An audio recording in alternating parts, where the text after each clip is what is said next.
Hello! Hello! Hello, everybody. This is Sycra, and today I'm joined with my special guests, NCO, Hello there. Bob Meatbag, Hey. and Flavia. Hello. So, I'm not going to be drawing today because technical difficulties, but you have someone much better than me. Who is Well, I wouldn't be so sure about that. we have NCO. If you don't know NCO, you should check out his DeviantArt. It's nsio.deviantart.com. Is that it? Is that your thing? Whatever. The link's in the description.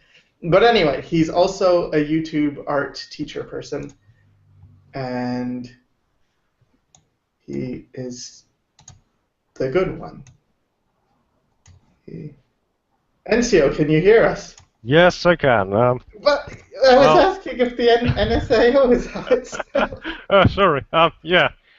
I'd post some tutorials on DeviantArt mainly. I have one drawing video on YouTube, but that's only one, and it's pretty old. And I've been doing some live streams before as well. Cool. So people are saying NCO is awesome. Yay! Greetings from Finland. Seems so. Yeah. Someone is also from Finland. All right. And Bob, are you going to be drawing today? No, I am not, because my arm is still healing. Oh.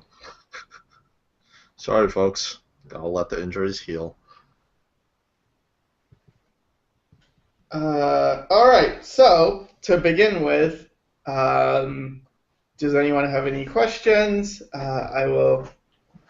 Well, Flavia and I will be looking at the questions since I'm not drawing. I'll be able to pay more attention to you fine people, all you fine meatbags out there.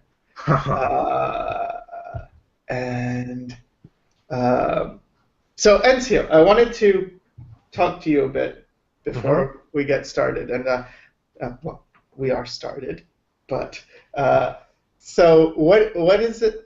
What is it you do for people who don't know you? You're an artist, and maybe you can just talk about yourself a little bit. Who you are, what you do, yeah.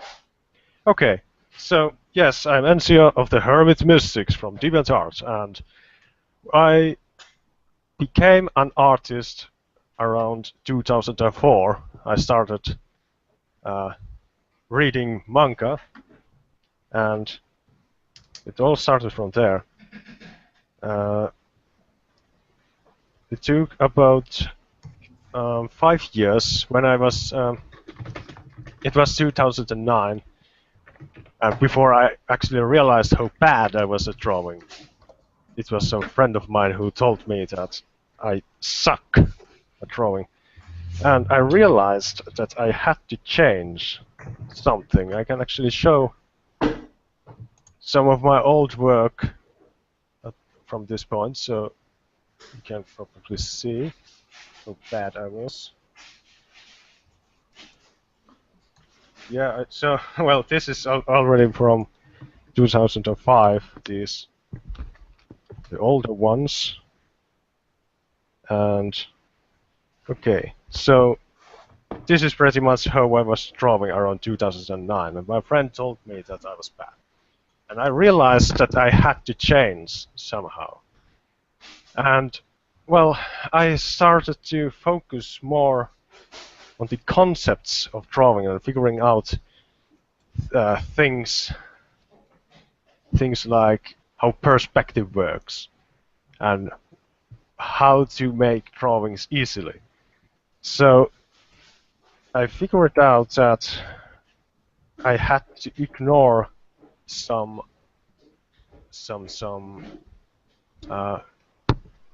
things like anatomy at first. I figured out that it would be easier if I started from more simpler things like basic shapes and things like that. And well, at the time, on 2009, I got into university to study architecture. And right now, I am an architect. But the funny thing is that I didn't really learn anything art related from while I was in university. It's everything that I have learned is on my own observations from manga and other resources, other tutorials. Hmm. So you're an architect right now, and Yes, I am. so with art, is that just what you do on the side, or how does that factor in? Art, you mean? Yeah, yeah, like Yeah, not art. architecture stuff. Yeah, art is a hobby, just a hobby for me, because because I'm a rather pessimistic person actually, that I wouldn't make a living with art. I feel like it's not worth the effort, so to say. So I thought that I would want to do something else. And well, when I was at school, I met a student advisor, and he asked what I wanted to do. So I told her that well, I guess I could do some math, but not really, or something that has to do with languages, but no, not really actually, or physics, but not no. So and and she told me, so you want to be an architect or something? And yeah, I guess I could be an architect. And Very so epic way of getting yeah, into architecture. There yeah, you go. because well, I had been drawing a lot even at the school time, so I thought it would be natural because I felt that I could use both the skills of art both on drawing and in architecture. But Hmm. drawing is more like an recreational hobby more. So I prefer doing it for myself rather than as a work. Hmm. Hmm.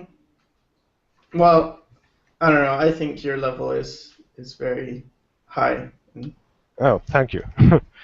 uh, definitely could do uh, art professionally if you wanted to. But I don't think it's bad that you don't, because I don't know. I have a lot of art friends who are drawing professionally, and some of them are considering, what it would be like to just work at a grocery store. I see. Yeah. Um, okay. So let's look at some questions. So someone's asking self-taught or school. We've been through this quite a lot. NCO, you're self-taught, right? Yeah, I'm self-taught. Flavia's self-taught. I went to animation school for a year, as did Bob Meatbag, but otherwise pretty much self-taught. So um, self-taught is totally acceptable, and school is fine as well. There's nothing wrong with either. I think it's more dependent on your personality. Hmm. Someone's asking, when did the logo change? If it had to have been recently. It was like 3 weeks ago, I think. I wanted to change my logo for a while, and then I did because reasons. Um, have you ever battled with an extended run on artist block? Oh yes. all the time. Really? Artist block? Okay. Okay, talk about this then. Okay. When my friend first told me how bad I was, I kind of got very enthusiastic at learning more and becoming much better. And well, I got a lot better. And when I started drawing like very often, and every drawing I made was better than one the one I had drawn before. Hmm. And at some point, I felt that I reached the top, the limit of my abilities. And when I did, I felt rather depressed and shocked. So I at that time it was which year it was actually. I can check it. Well anyway, 2012 I guess. I realized that I'm doing something really wrong, even though I was improving. So I felt I need to take quite a lot steps backwards and start from scratch almost. And if you check my DeviantArt page, you can actually see how the quality drops at some point. Okay, this is the drawing that I had made. I felt it wasn't quite as good as what I could have done, so I felt rather bad for it. Okay, and this was some years into. Was this like how? From your friend saying you were bad, which I don't know how true that was, but to this point, was that long? One moment, I will check. I can check it from here, from my improvement list. So it was 2012 and 2009 I started to realize that I had to do some work. So 3 years worth of observation and experiments. And then after that I started doing more simple stuff, things like style practices and post practices.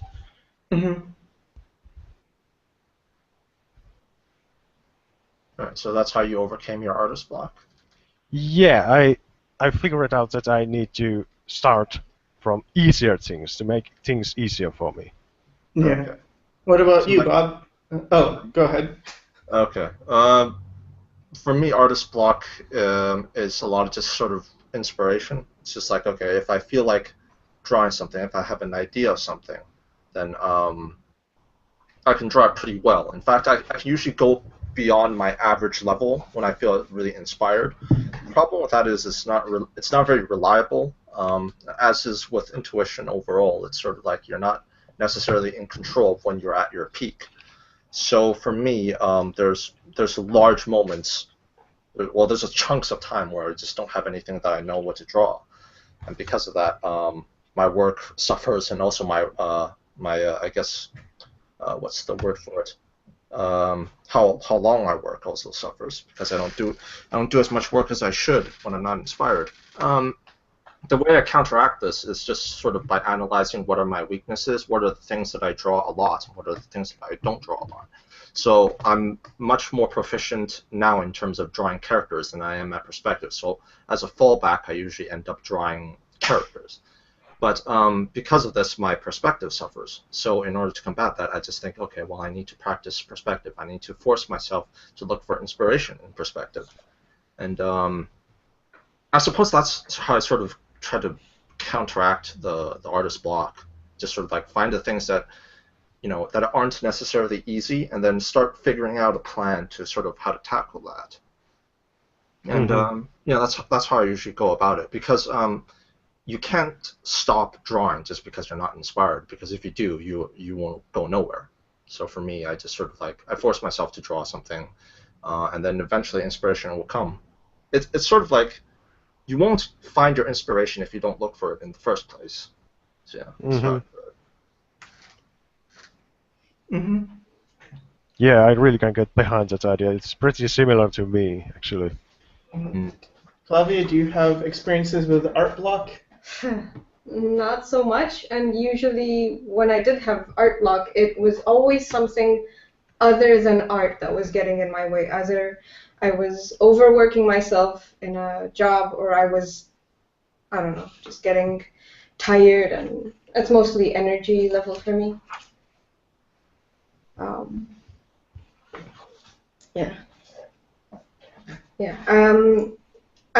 I had a question. I'm quite curious about.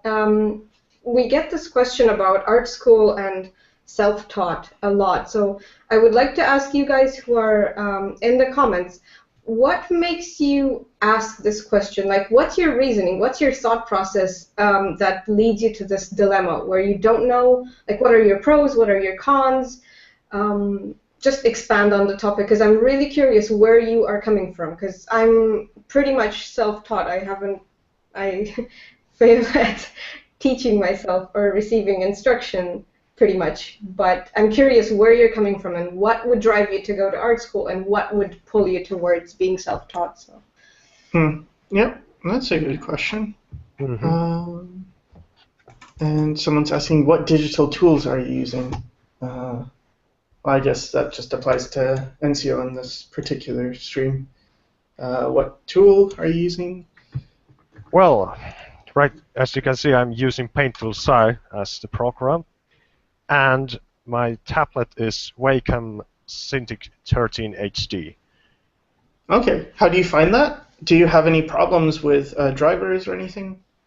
No, I don't have any problems. The only thing that's problematic is that when I start Paintful Sci at first time, and if the Cintiq is connected, it won't detect the pressure. But I have found a roundabout for it, so I can get it work.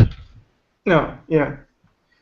Someone's asking, is there anywhere we can see your old animation work, Sycra or Bob? I don't know about you, Bob. Do you have your animation stuff online? I don't think so. I have it on YouTube if you search for Black Sheep, but it's bad, so like don't bother. But yeah. Someone's asking, Sycra Flavia, are you moving back to North America? Yes. Soon, and for the rest of our lives. Someone's asking a question, if someone were to do not safe for work, would that affect your future art career if you wanted to do more normal stuff? Sorry? Basically, if you do not safe for work, like hentai, would that affect your future art career? I think it does to an extent, in terms of your name, whatever your name is. Well, wait, I don't mean name, I mean your reputation. So if you want to do that, I would recommend maybe if you don't want it to affect your career, making 2 accounts and have like 2 identities. Because there are some people who can get away with doing both, but it does sort of. From what I've, from the friends I know who do both, they say it is a bit harder sometimes to get work. Indeed, I can figure it. Oh, okay. So have you had this experience, Enzio? Well, yeah, kind of. I have felt that I have been considering that if I would want to draw some hentai more, but I have decided that at least on DeviantArt I try to keep my drawings more innocent, sort of. Mm-hmm. And I have done some commissions before, hentai commissions, but I prefer not doing such drawings for others. I prefer drawing them for myself for obvious reasons. Mm-hmm. All right. There was a question before, and I was actually curious about this, NCO. Somebody was asking, how do you have time for drawing if you have such a demanding job as an architect? Well, I would say that my job isn't exactly demanding because it's like playing sandbox game all day long. Or puzzle games. It's when I'm working in 3D model CAD design. It's actually very fun work. So drawing, and it's very different from drawing. So I don't get bored to it. Mm-hmm. So you don't feel a mental drain when you're doing your job. So you can No. transfer to drawing pretty easily. Yeah. Okay. I'm rather confident about my abilities, when it comes to drawing and architecture. So I'm doing fine, I guess. Mm-hmm. All right. And I don't know. There's some people who are saying, "Oh, just stop being so pervy. There's a time and place for it, and if you do too much, it will consume you."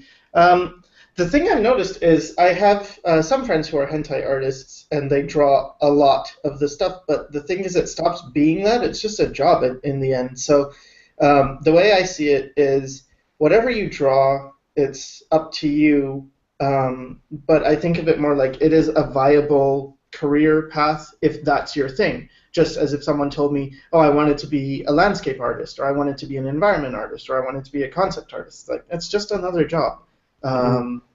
And in terms of like social stigma, I get it that there is social stigma and people attach morality to it. But someone could very well say, oh, working for Disney is immoral as well, and have some arguments for that as well. So it's not exactly like, oh, I think, oh, this is bad and this is good. It's like, no, this is just one thing.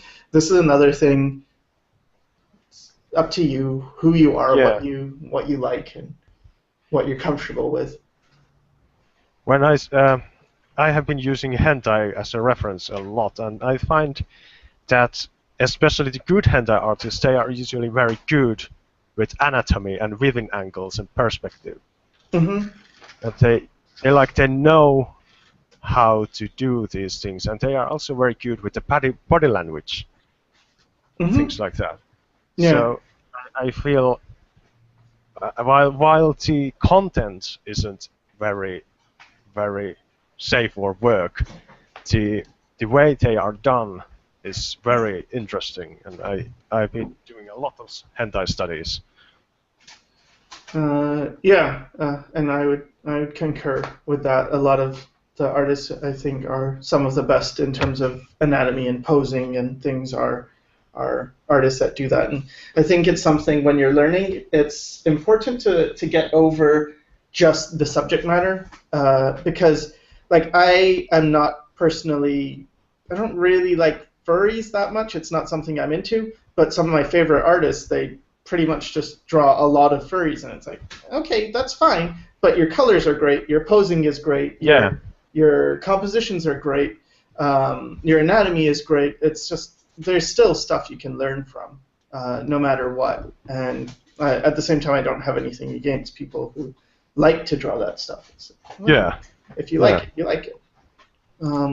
Someone's asking, what brush is Sycra using? First of all, I'm not drawing. This is NCO. I'm not going to be drawing today. So for people who are joining just now, and this is not me drawing. But what brush are you using? And I guess you're using Paint Tool Sai? Yes, I'm using Paint Tool Sai. And very simple, simple circle. I'm not using any fancy brushes myself.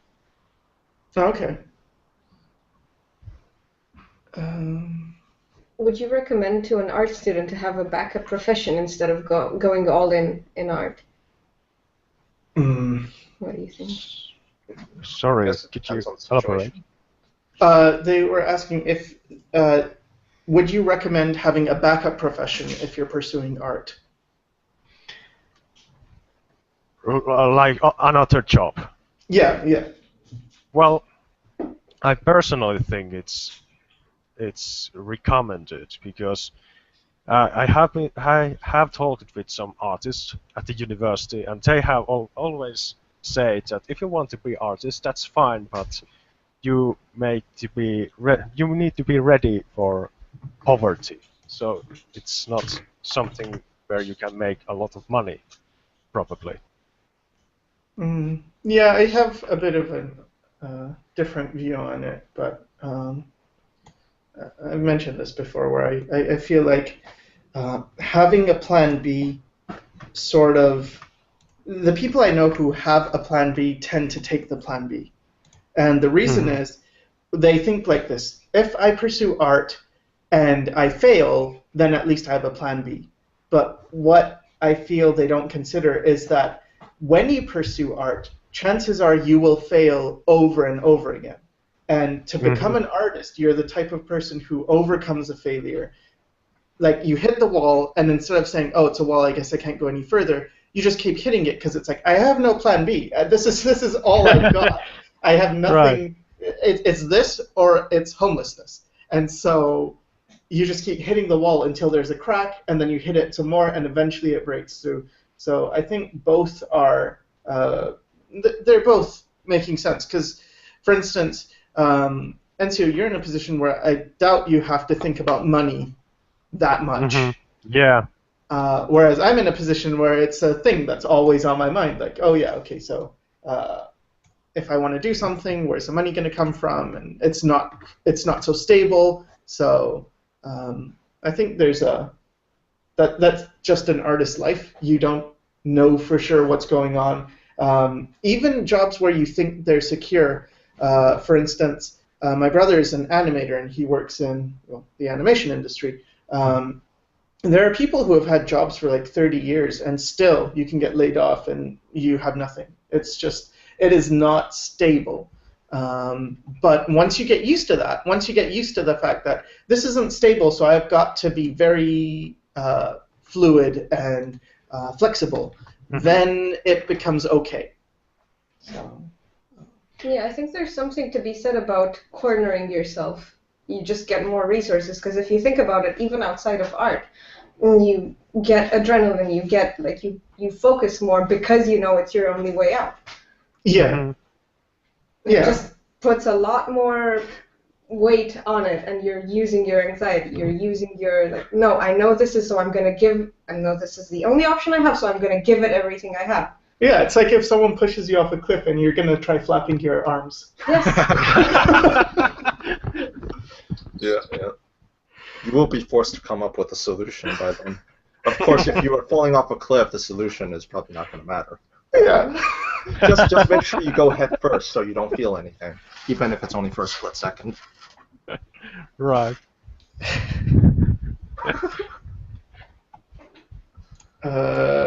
Where can we see your brother's art? I'll get back to you on that. I'll find a link and I'll post it in the thingy. Any more questions? How do you get friends that are also interested in art? And how do you decide which road you want to travel? Like which genre?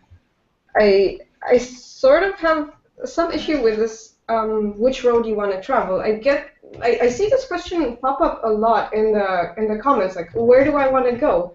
That's something you really need to be answering for yourself, I feel. That's really the first question you should be answering yourself. Kind of like you in the mirror, and the person in the mirror, and there's nobody else that should be interfering before you move on to the next stage. Because this is a really big fuel tank you're going to be using for the rest of your art life. It's like, what motivates you, what drives you, not what drives your parents or what drives the people around you or the media or the industry or what you see online, because it's not them who are going to be doing the work. And if you have nothing to run on, you're going to be stuck dead in the water pretty soon. Yeah. So what was the original question? The original question was how to get friends that are also interested in art. Oh, yes. Well, Join to a talk forum, I from my suppose. point, if I'm completely honest, I'm rather selfish guy myself. So it's more like I post things on DeviantArt, and it's up to other people to make the initiative if they want to talk with me. And well, that's how I have made most of my friends. So it's like I haven't done pretty much anything other than art, and others have then contacted me. It's just so I can't really tell how to make friends other than just doing some art, I guess. Yeah. I never had an art friend until Sycra.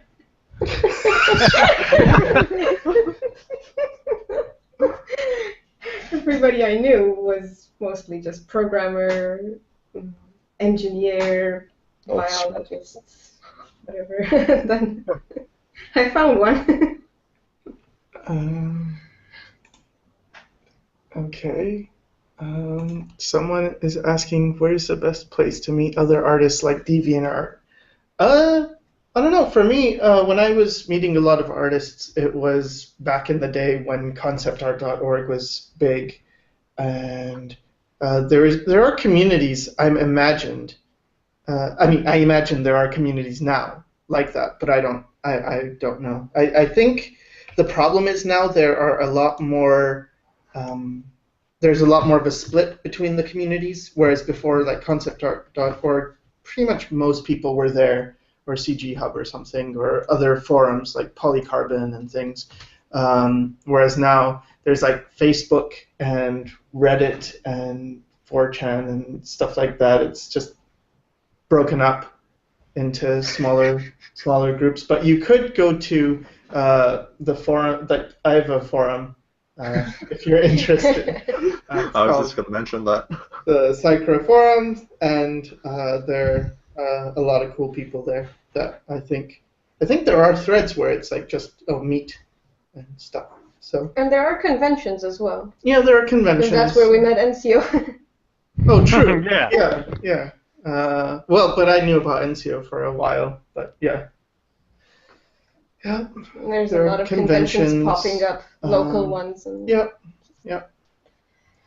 True. To give a tip, I can give a tip about that making art friends is that you need to avoid making it feel like you are trying to kind of take advantage of the person, like asking only help without giving anything back. So yeah.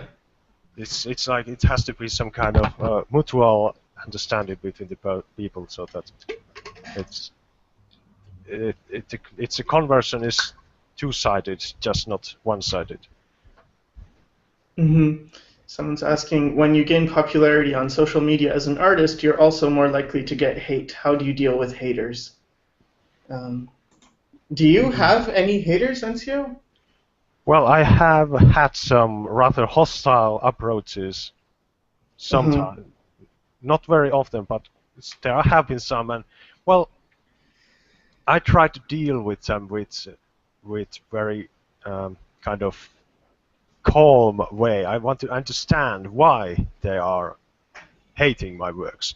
And in fact, there have been some that have become very great friends afterwards, because I have been able to communicate with them and find out why they don't like my works. And well, it has been actually quite fruitful, because they are the best critics ever. They are not hesitating at all when they are telling that I don't like that you are drawing too big boobies or things like that.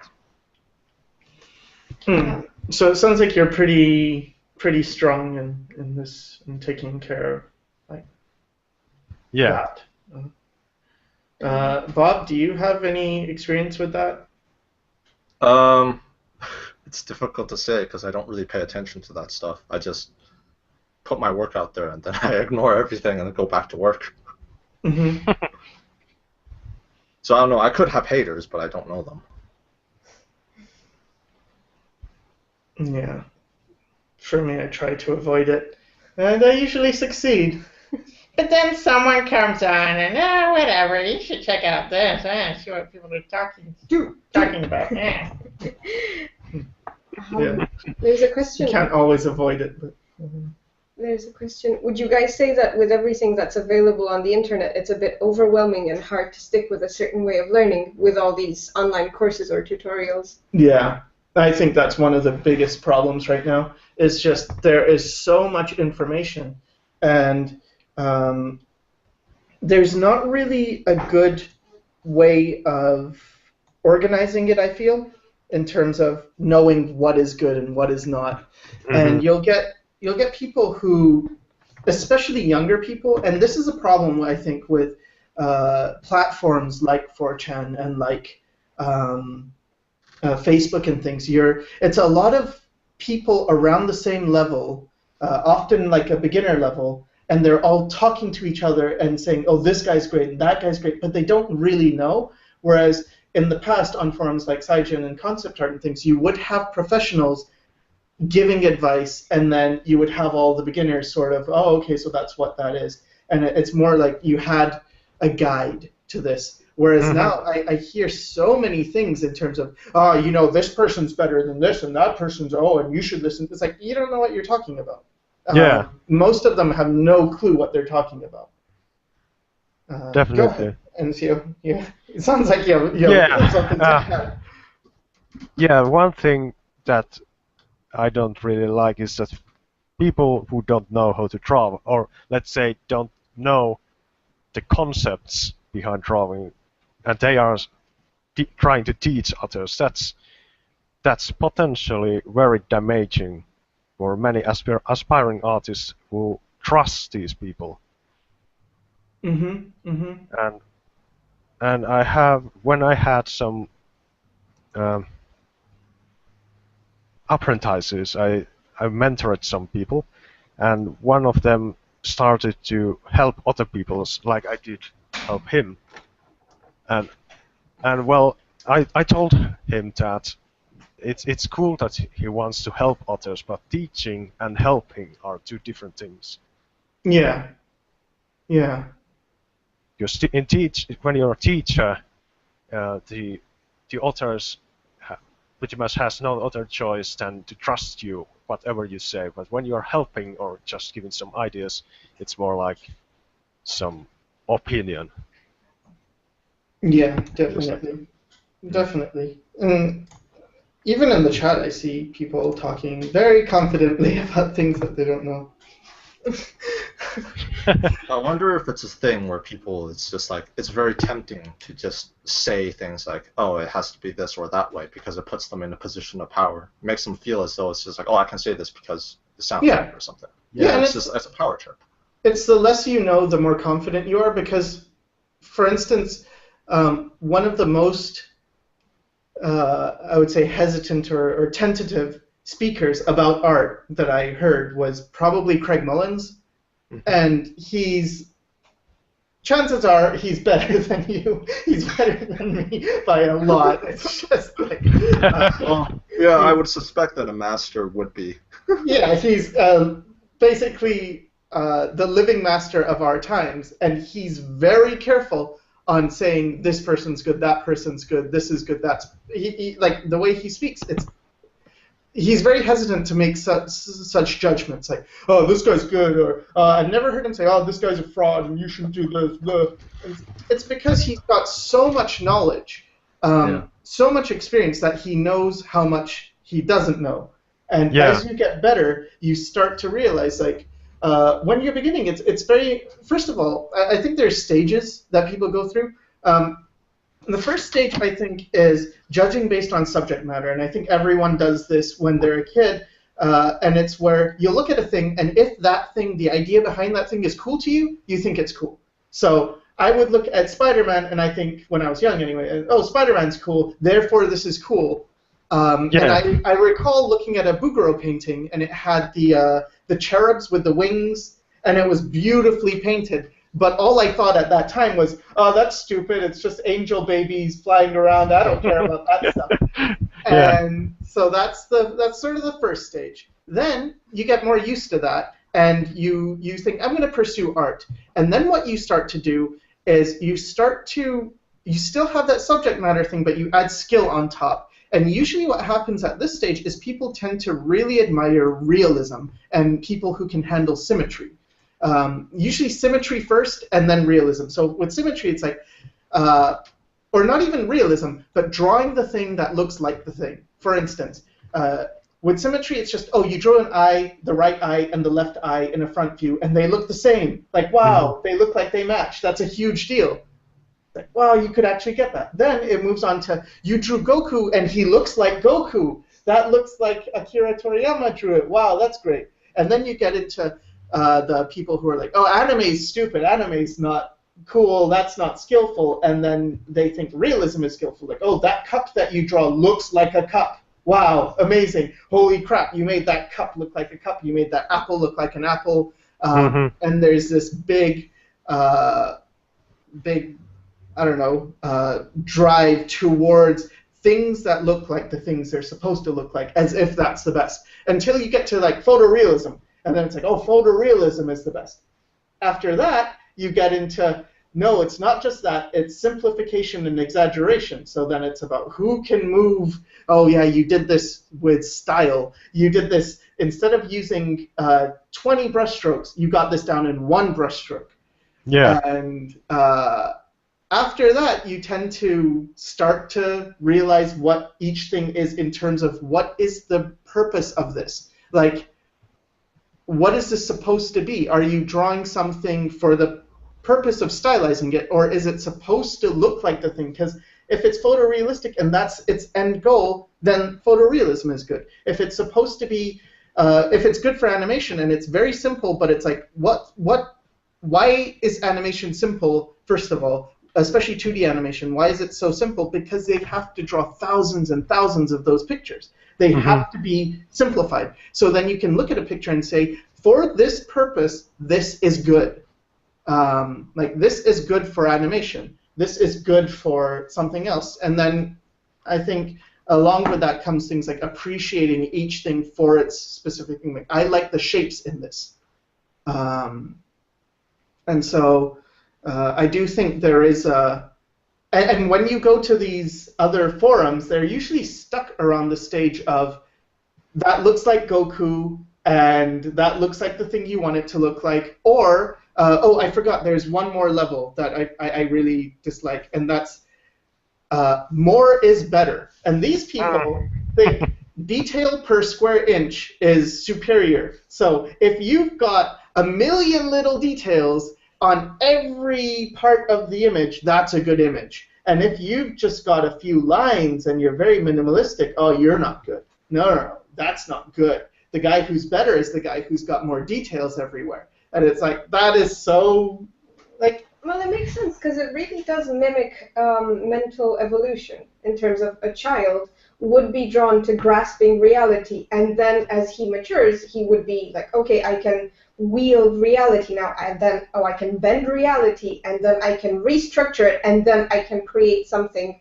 that's innovation instead of just replication of something you see. Like, oh, you see, and a glass is a glass because that's what you learn. Early on, as a kid, you learn a glass is a glass, and oh my god, this is a glass, and clutter is impressive as a child.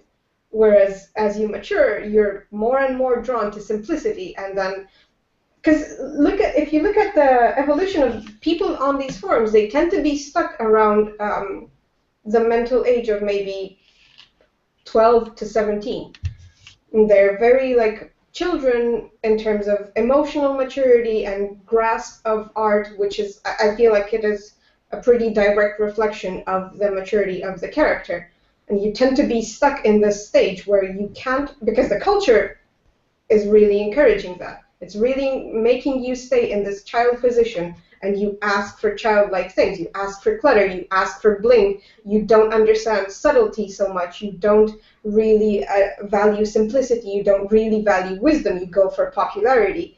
No, what's popular, what's shiny, what attracts my attention, because that's what a child would be attracted to. But I really think, back to what you were saying about Craig Mullins and his advice, I don't think it's just that he knows, the more you know, the less you know that you know. But I think it's really this thing of a very hands-off, you do your own initial work that he must think of when he encounters other people, especially beginners. Because I feel like as a beginner, you have to do a lot of the work yourself. You have to figure out why you're in this, why you're doing this. And I think this is something really detrimental about the times we're living in, where it's all out in the open, it's all popularity. Somebody was asking a question not long ago. I made a painting I'm proud of, and the thing is, and now I'm afraid of drawing more because it won't be as good and I won't meet people's expectations. How do I get past it? Don't show people. You're not supposed to be very exposed while you're developing because of this, because of derailment, because of peer pressure. Like before, when people were studying painting with a master, they would just be unknown for many, many years until they were good. And then they would show other people, and then they would impress once they're strong enough and once they're stable enough to not be affected. Because this is very, very damaging to you, as somebody here can point out. In the old days, the term masterpiece, what it comes from is you would take an apprenticeship with a master. So let's say you were a craftsman and you were just crafting vases. You would be an apprentice at first, and you would just do this over and over again. And to show that you are no longer an apprentice, you would create a piece as good as your master, and that would be your masterpiece. Yeah. It's the piece you would show, and then you would be recognized as a master. You were probably recognized by a guild, and then you were sought after. But in all that apprentice period, you're an unknown. You're a nobody. But the masterpiece isn't to say you're the best of that generation ever, ever, ever. It's to say, no, you are recognized as someone who is competent, who has the skills to get this done masterfully. And people today seem to be very putting the cart before the horse. Like they want popularity, because it's easy to share, it's easy to go viral. It's just lowering and lowering the level of quality needed to be out there and to be successful. Because everything is viable, everything goes. You don't need to be super high quality to put your work out there, and you don't need to be. It's not merit-based anymore. It's not art merit and skill-based and effort-based. And before, I think the anonymity as an apprentice was actually a shield, not just, oh, you need to overcome this and then you need to get popular and whatever. It's more protecting you, making a bubble around you where you can develop outside of the spotlight. Because as you see with child stars and whatever, it really does ruin them later on. Most of the time. Some of them may do. Some But few then may do. they were probably protected, right? Yeah. The ones without protection seem to be just destroyed as a person. Yeah, It's like they go that into kind of drugs, environment they is go very. into alcohol, they just Yeah, make bad life choices because they don't get the chance to develop as an individual. They have to always meet unnatural expectations, and they don't have a strong enough path of their own. It's very destructive towards the development of a human being. Just sort of, I don't know, just being vulnerable like that. It's not good. I just wanted to answer a question real quick that Chris Munar is asking. How do you use circles when drawing heads? Since some people use the circle as a cranium and some people use it as the main shape of the head. That's just, it's up to you. Just look at whatever, because people have different ideas. And the circle, when they draw a circle and then they draw a head, that circle doesn't mean a whole lot, or rather it's symbolic of a thing. It's usually representative of a volume. Once you put the crosshairs, it now is volume plus direction, like where you are looking. So the idea of the circle is an abstract.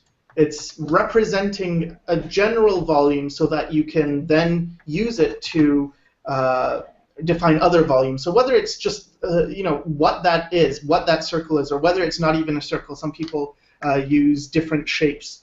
It's all it's not. Don't get hung up on that. Try it, see what works for you, but that's not an issue in terms of, oh, I have to draw a circle or I don't have to draw a circle. It's what helps you. Sylvia H. was asking a question. I can't bring myself to practice. I go straight for big pieces, but it doesn't work out. What should I do? You answered your own question. Don't go for big pieces. Do practice and don't show anyone. You have to put in the work first. Yeah. You go straight for big pieces because you want immediate gratification, but this is not the way it's gonna pan out for you. You can't, I believe that you could just do big pieces, but you're gonna fail so much and so often, so be prepared for a lot of failed big pieces, and it boils down to, do you want to put in 15 hours for the learning experience of 2 hours, and then do it again, and then do it again? Like, how much time are you willing to spend for just noodling on something that is fundamentally flawed under all the noodling? Yeah. I think whatever this is something I don't know if I've mentioned before, but I think whatever you're interested in, you will get good at.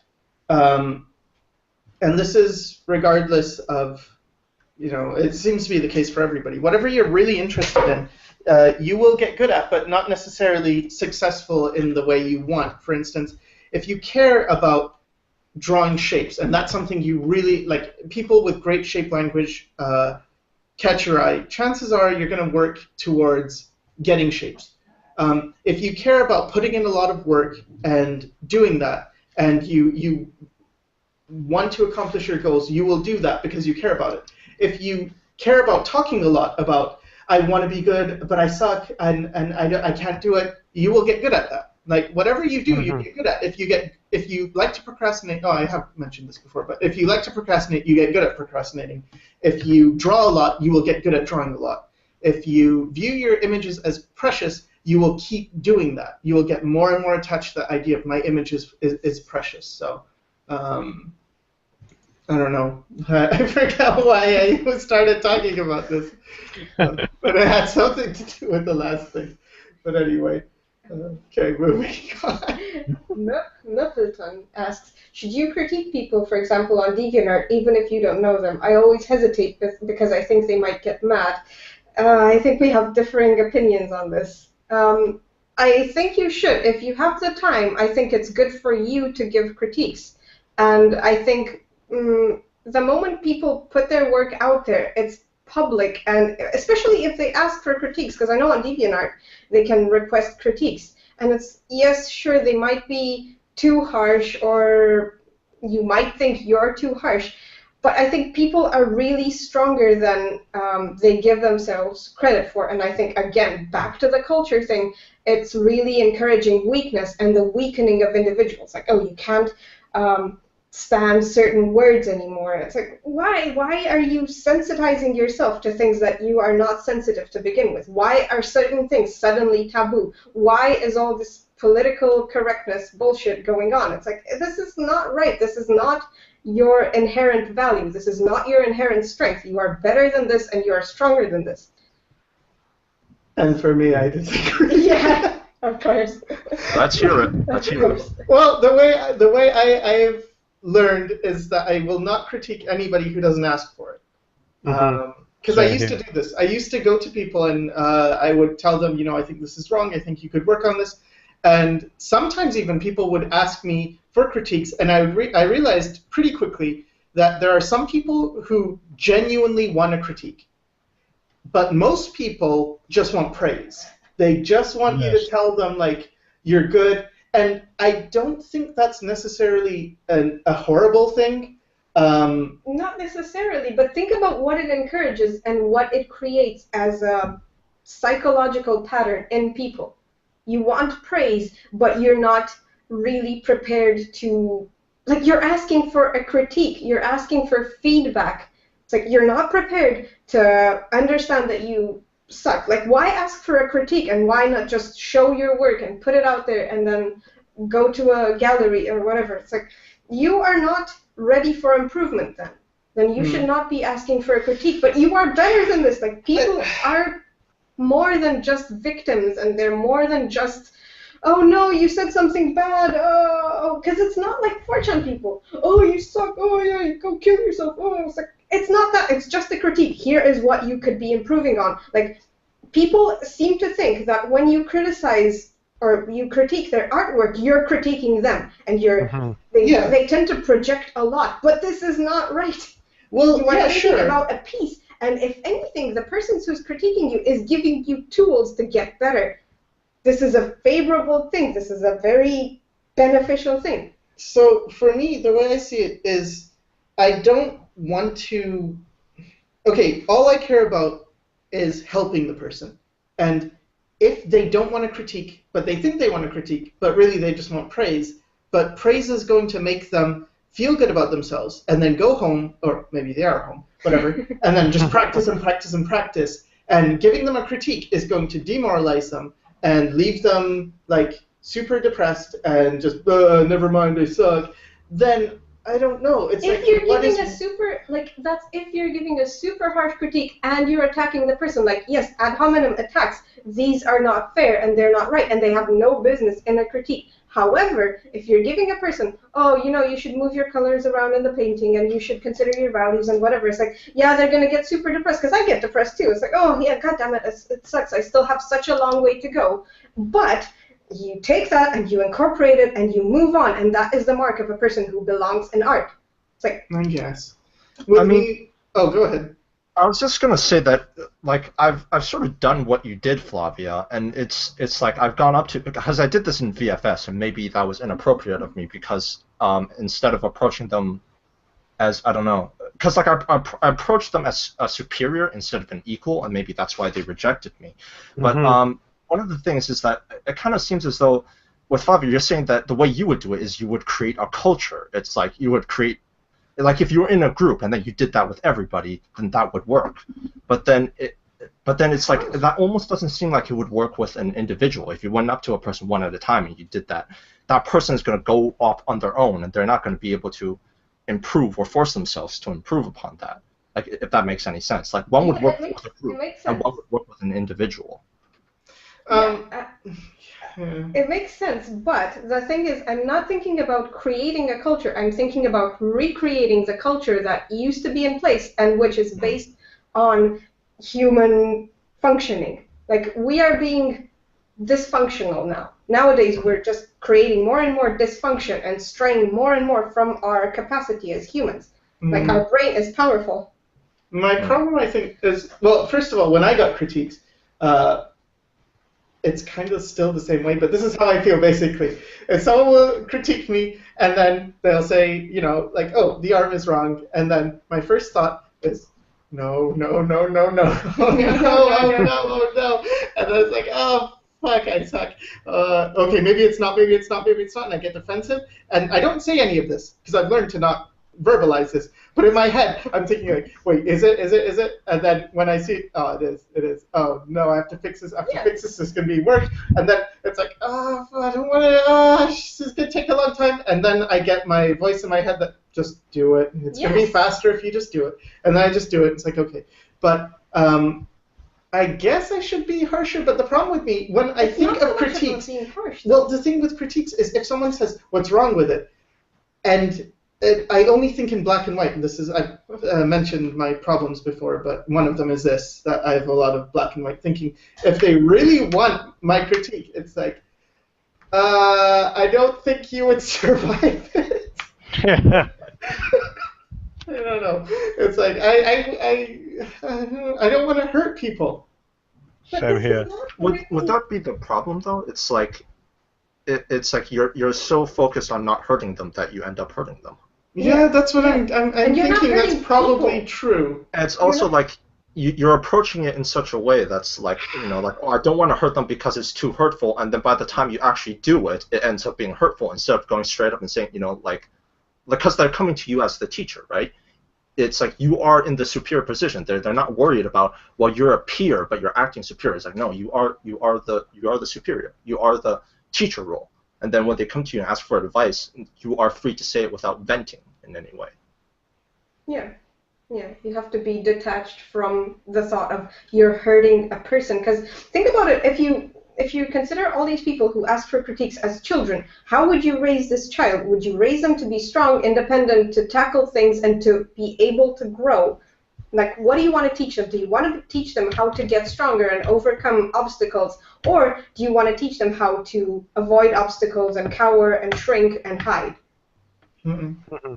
Like, all of this emotional thing, it's like you are giving in to a part of you that is childlike and emotional, and you are fostering that part in the disadvantage of the part of you that wants to grow, that will mature, that will incorporate criticism. Like, you are just denying them growth as people.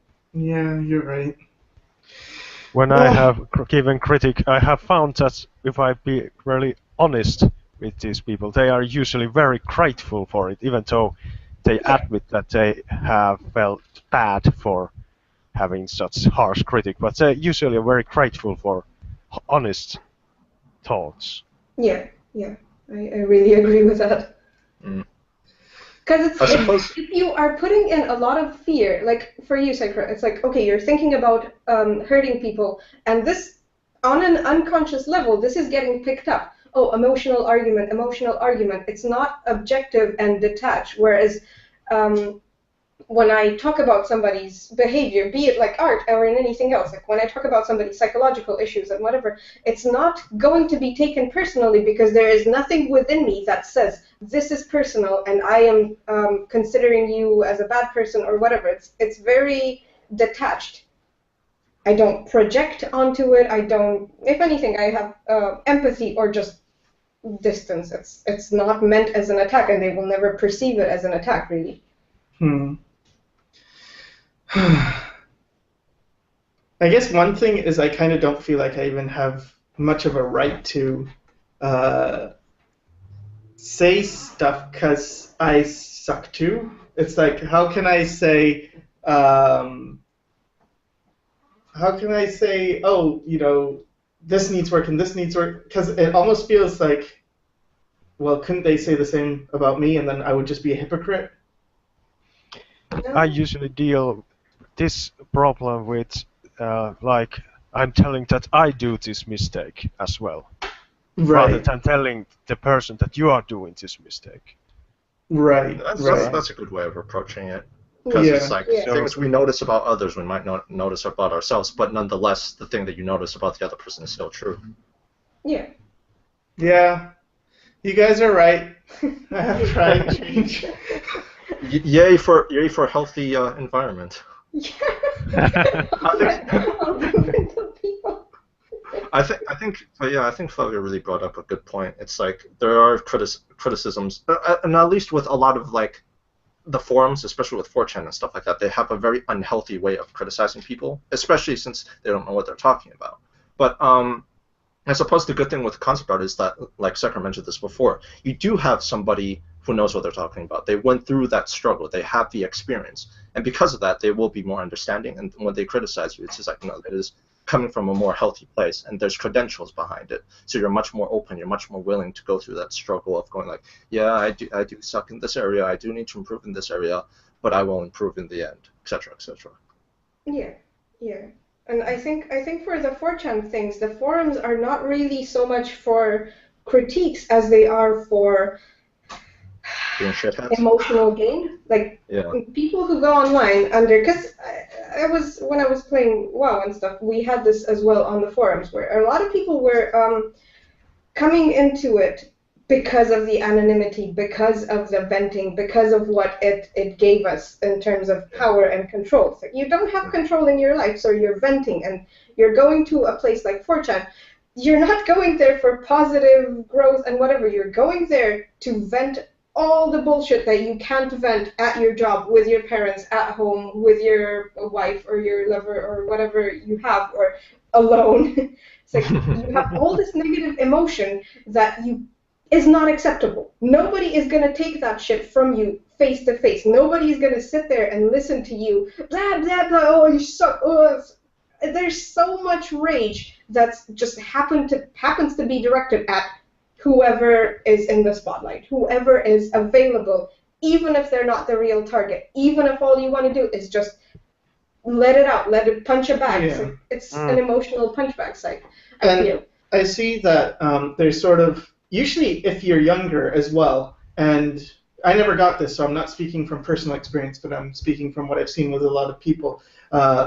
They told me like their parents are very encouraging, like, oh yeah, your art's the best ever, and so they get this idea that positive feedback isn't real, like that's not good or that's not helpful. But if someone finally says, no, your things are fucked up, you draw legs way too short, it's like, oh, finally someone's being honest. Yeah. So there's this feeling of finally someone's being honest with me, and so they are more mature, and the reality is that's from the receiver, and from the giver, a lot of it is, I don't have control in my life, and this is my way of imposing control, or I feel like I have a lot to say, but no one really pays attention to me, but here they will, and my opinion matters. And I mean, it's harsh saying it that way because I'm coming from a top-down view, but I used to be this. I used to be one of those losers who, when I was like 14, 13, I used to have this. Like I would look at art and I would just, that sucks. Yeah, that's not good. That's not as good as this person. Oh, you think that's good? That sucks. And it's like, why I was probably doing that is because I felt in most things I didn't have much to say, but in this I could see a little bit that was wrong. If I saw something like, oh, they drew the hands backwards, like it's almost like you have something on them by being able to say, oh, you know, this guy, everyone thinks he's good, but I saw he did the hands backwards. Like, does that make you any better, though? Yeah. That doesn't make you better. You're just able to see something that was likely just a mistake. Yeah. It's very school grounds mentality. Like, oh, you think you're cool? I'll bring my big brother. He's bigger than you. Yeah. It's very, like, it's not your own strength that you're peddling. Yeah.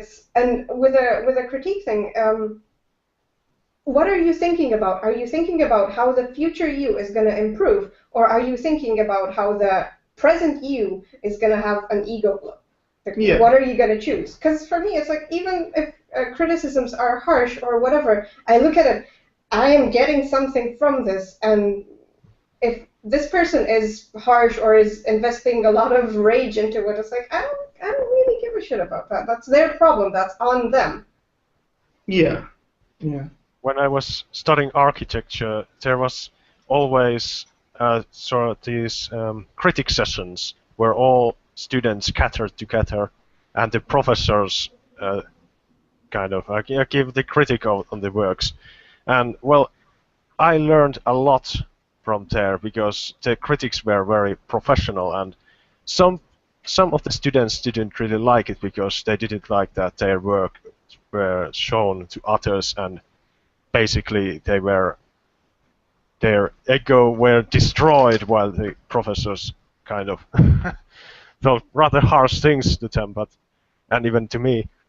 But I realized that it was very useful, and I usually asked the professors to give them all for me, and well, they did, and I actually got a lot more from the critics than many other students there, I think, just because I also had drawn, I had also made my works very detailed, so it was very easy to grasp what was going on, while the others were more sketchy or like more stylized, the presentation.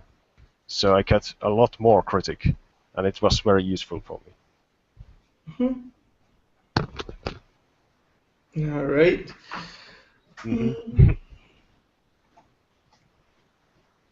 Okay, so someone's asking, do you think that art critics should have a background in art themselves? Yes. And why do you think so, Bob? I don't know. It's like when you, like I get that it's just like, oh, you're critiquing something and you're just going with a theory along with it. It's like, I get that, but I don't know. You just see much more when you know what you're actually talking about, I suppose. It's like you can separate the subjective from the objective in a way. It's just like, because a lot of the times when because I listen to critiques talk about movies and stuff like that, and then the good ones, they are more objective, but then inevitably they fall into the subjective territory. It's just like, okay, well, I didn't like it. I didn't like it because of this reason or that reason. And it sounds all very subjective. But when I hear other film makers criticize a film, it's like there's just more behind it because they understand the thought behind the other artists. They understand the vision that they were going for, what they were trying to do, and what they succeeded at, that kind of stuff. Yeah. Mm. I don't know if you guys agree or disagree. I'd love to hear it. I don't know. It's like, on one level, I definitely agree with you. I think that's just the case. If you know the craft, you will have more to talk about the craft. But at the same time, I don't think it invalidates certain opinions. In fact, sometimes I feel like the worst opinions are by those in the intermediate stage.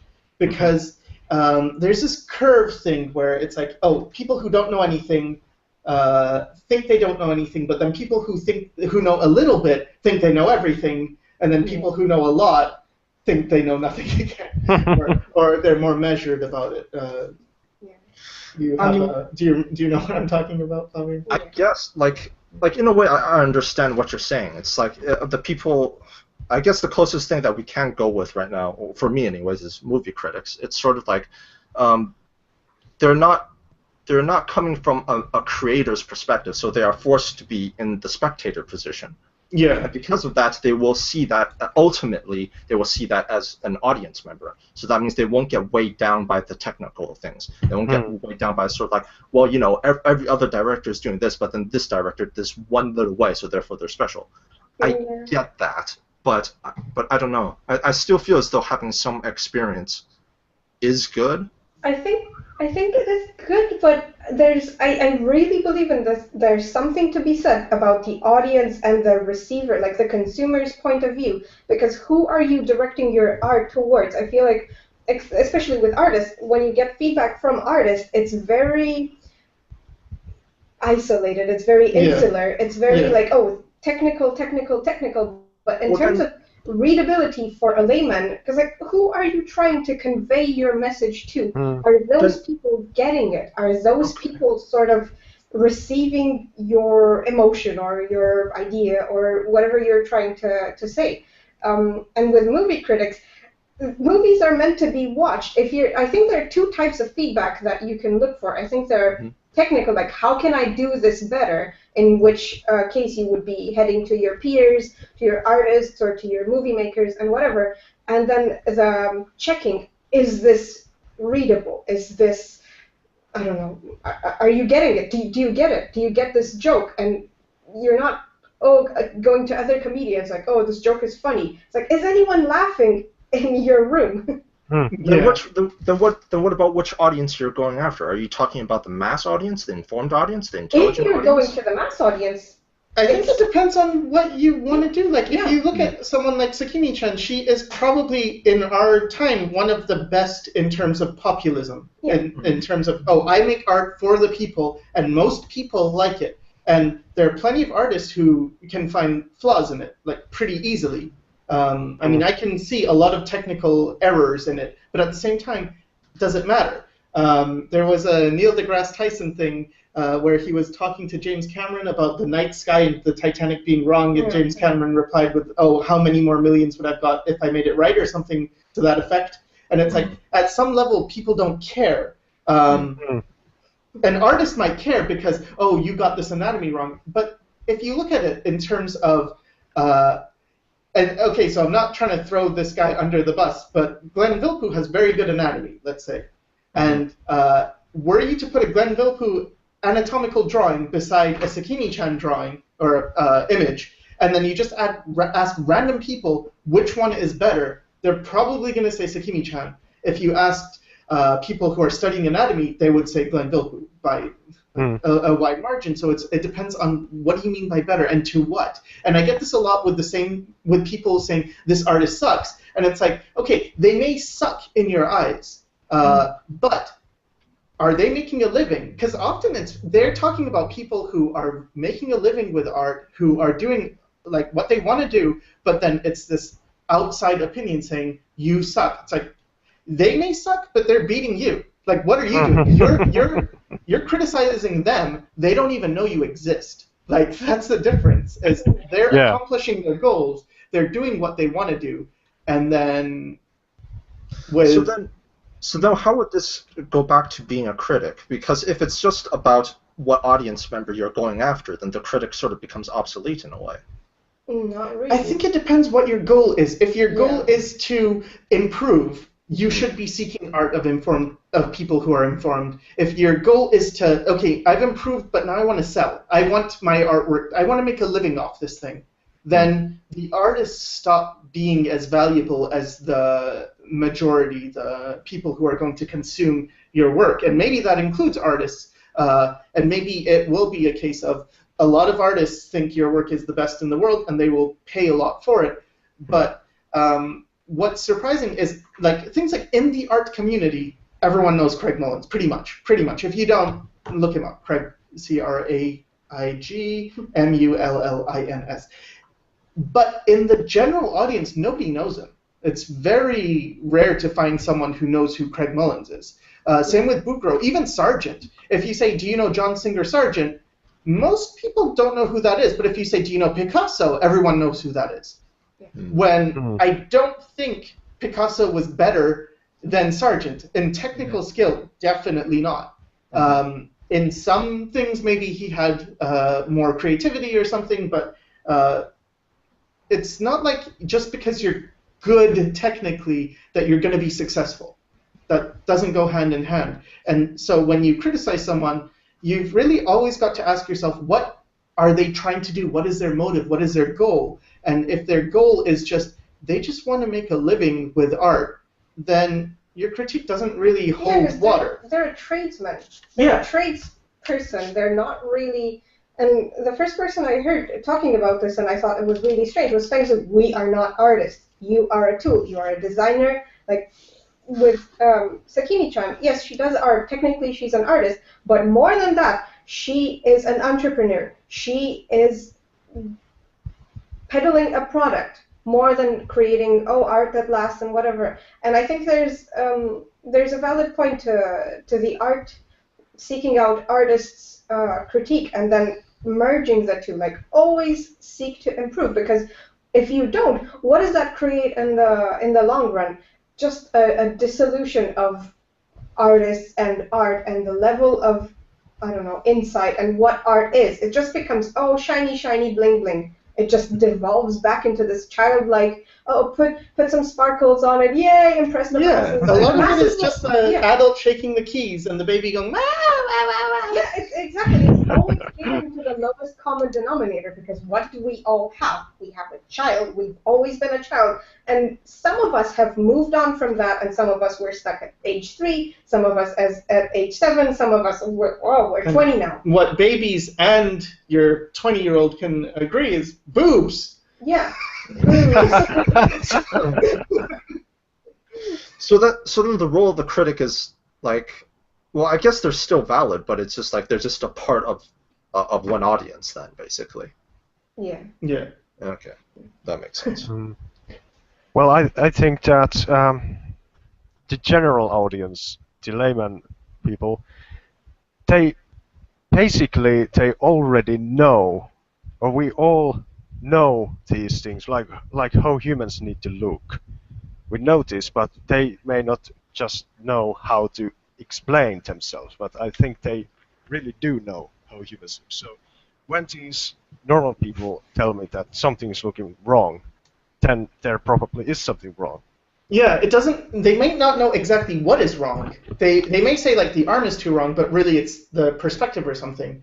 But yeah, I think that's something. It's usually if an audience says your stuff is wrong, they may not be right in the specifics, but they're right that I prefer it, instead of wrong, think of it as something is not working. Yes. Something about this image is not working. It's not conveying the idea you want it to convey. Yes, just that. Because sometimes the arm is too long in this image, and then you fix the arm, and the image is still wrong. Yeah. But wouldn't the opposite, like, I get what you guys are saying about, like, ultimately communicating your idea to the audience is sort of like, it's the goal, it's sort of it's the mark of approval. But what about just the fact that it's inevitably, the cost from that is just sort of like your work has to be watered down, because the mass audience is not going to be made of intellectuals. The mass audience is not going to be made of people with taste. I think that's the natural. I think that's kind of like a writer who's really wordy is not going to be as accessible. Yeah, I think nowadays the elites have stopped leading. Yeah. It's just immediate success. What's your average Joe on the street who's not really had an art education, who doesn't really have developed taste? Is he going to buy this or not? There's no more thinking of what's this guy going to do 5 years from now, or 10 years from now, or 20 years from now? Is this going to last? It's more like now, today. Everything is instant. Everything is, if it's not today, it's never. And elite has become a bad word. Elite has become a bad word. I can't even believe how this happened. Like, so since when? Since when is quality and taste become a bad thing? So it's sort of like works of art and all other kinds are limited by the times that they're in, basically. Yeah. I don't know if works are, but how they are received is. No, I think it affects the works, because if you look at what's being pumped out, and all the forums and all the platforms are flooded with works, because they end up creating more to cater to the audience instead of educating the audience to better things and to ask for, to demand, like create a demand for better things instead of catering to the demand that always is, because then we're back to the fucking Colosseum. Yeah. Just, give them blood and sand, yeah, okay, enjoyment, haha. Everybody can sort of relate to this at an animal level, and then that's it. Is that what you're settling for? It's just a culture of settling. Because, like, I'd imagine if we were in a culture where quality and taste is more considered, it's like there not only would there be more of it, but the people who were on the fence of creating quality work and just work for the masses, they would much more rather do the quality work. But then because we're in the time that we are now, the people that are on the fence says, well, I got to make a living. This is the way to be successful. Then they go to the Colosseum, blood and everything. Yeah, I do think your environment does change who you are and how you perceive quality, because where we met Enzio actually was in Brno in the Czech Republic, and being in the Czech Republic and also in Prague, it's gorgeous, and they really considered negative space in their architecture. Yeah. How does this building look against the sky? They considered the sculptures, like everything is so high level. Not everything, but a lot of things are so well done that you feel when you're in that environment, I almost want to match that level. Like, yeah. I aspire to quality because I'm surrounded by quality. Yeah. And when you're surrounded by Walmart and suburbia and highways, it doesn't do the same. It doesn't inspire that in you. Yeah, you just let it sort of settle into, again, a lowest common denominator. And even with the convention we went to in the Czech Republic, it was a good exponent of what a convention should be like, as opposed to more mass entertainment, put more booths. It's like, no, keep it to your point, to your goal, contain it, and make it good quality. Focus on creating a good event. Yeah. And with people who say anime sucks, like I just see this out of the corner. It hurts me so much every time I read that. Like, not really, because I've gotten used to it, but it's just so sad because anime is just, and first of all, it's not even, anime just means animation. That's just the Japanese animation industry, but whatever. You can't, that's like saying drawing sucks. Like, anyone who says anime sucks, you might as well say realism sucks. Why? No, it depends who's doing it. Yeah. It's entirely dependent on the artist who's drawing. If you want to say anime is derivative, for some artists it is. Realism isn't. Yeah, as if realism isn't. As if people drawing the same card art with the guy who you have a guy in a pose with rim light and then smoke in front of them and debris flying everywhere and fire in the background and photo bashing, and it's like, really? That's not, like, you look at Feng Zhu's work, really? That's not done a million times? Like, come on, yeah. I like Feng Zhu's work. I wouldn't say Feng Zhu is crap, but by the same token, you wouldn't say anime is, you can't say anime is shit without also saying concept art is shit. It's like, what? That doesn't make any sense. Yeah. Who's doing the concept art? And what pieces are you talking about? Because why would you generalize it so much unless you have a different motive behind it? You just want to say something that makes you sound knowledgeable, that makes you sound powerful. I think it just makes you sound ignorant. You haven't seen how good is. Like, But wouldn't that also be an indicator at times? Because it's sort of like everybody saying anime shit. It's like, on one hand, I can get it. It's just like a lot of them could just be ignorant. But wouldn't it also be the possibility that there just aren't many people doing good work with anime anymore? Like, could that be an indicator of sort of like the medium? How it is. I think that's how it is, and it's the case for a lot of them. Yeah, how many of them have seen like Ketsuya Terada? How many of them have seen just everyone on DVD? Yeah. It's very split in terms of I don't think what is quality is given any screen time anymore. I think what is easy is given screen time. What is accessible as given screen time, but not necessarily what is quality.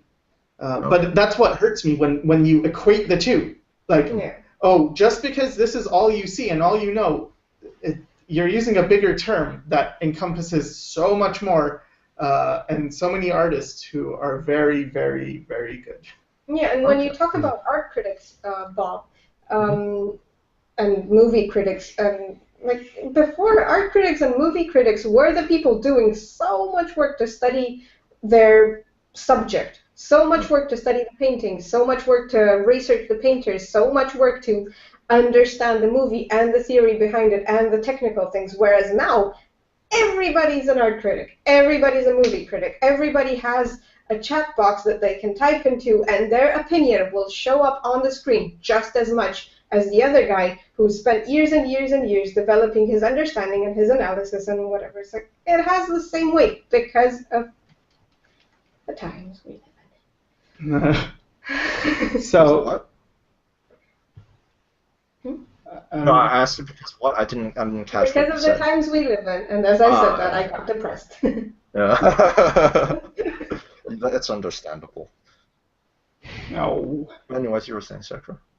I was just gonna comment on NCO. I think your drawings are great. Yeah. Your stuff's looking really cool. Well, I'm a bit rusty right now, but I get to work. I get it work somehow. So, any last question? I think we've got time for one more. How do you find inspiration in doing commissions, since you are less inspired than when you're drawing for yourself? That's true. I think you gotta find something of yourself in the commission, something that you are interested in. I know when Bob and I were working, that was one of the things we had to do, is sort of figure out something that we could get excited about, and then bring that excitement to the project. And that excitement lasts as long until you get revisions, and then I was gonna say. I was gonna say it all depends on the person you're working for. Because if they're open-minded and then they have similar tastes to your own, or any of those combinations, then it's sort of like it's gonna be a fun time. But if you're working for somebody that's just like, no, you gotta change this, you gotta change that, then it's sort of like, well, you gotta be prepared for that. It only lasts as long as the revision. Yeah. I would say maybe think about it as problem solving and put maybe less of yourself in it. Yeah, but that kills the inspiration. Walrus Wall says, Picasso ruined art, then Sycra finished it. And Walrus Wall, meanwhile, watched the channel of a loser. And nobody watched his. No. Or her. No. Mwah, mwah, mwah.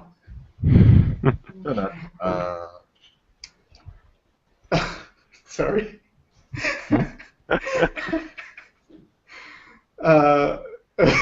Okay, how do you make the transition from simplified to do more detailed anatomy, specifically forearms?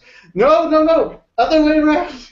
You don't start simplified and then get more detailed. You start detailed and then get simplified. Simplification, you're taking something complex and reducing it to simple. That's why simplification is the more difficult. Why it has a fication at the end. Fication. Why? Because that's transforming something, like making it simple. You are making something simple. Oh, this is some Latin stuff. What does ficate mean? To make, to create, to transform into something. There, you're getting Latin lessons. Ficate means to make, and simple means simple. It's from facere. Faccia? Oh, I know. Mergem facciam. All right, so you start complicated, take it as far as you can go, and then reduce it, which is why the more detailed doesn't necessarily mean the more good. It just means you're not at the stage where you've simplified yet.